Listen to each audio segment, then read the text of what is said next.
On the House floor on November 21st, Congressman Hill and Congresswoman Waters clashed over socialism and whether government-run grocery stores, an idea floated by New York City Mayor Mamdani, would actually help communities.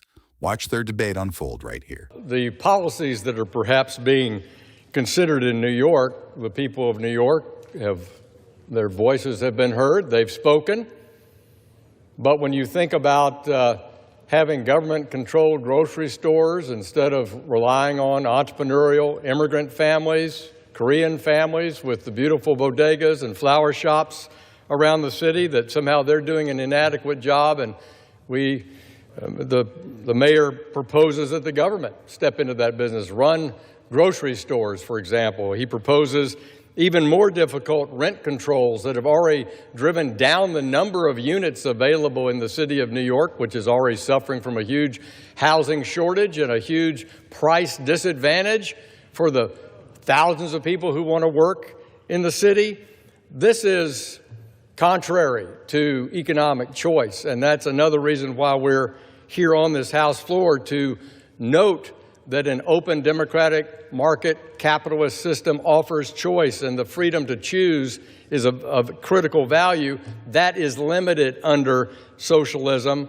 The gentleman said something about what was happening in New York with the mayor, and he mentioned, government-owned grocery stores. Well, first of all, you won't admit that groceries are too high and that families cannot afford the cost of eggs and basic good foods to have great nutrition for their families. By the way, let me remind you of something.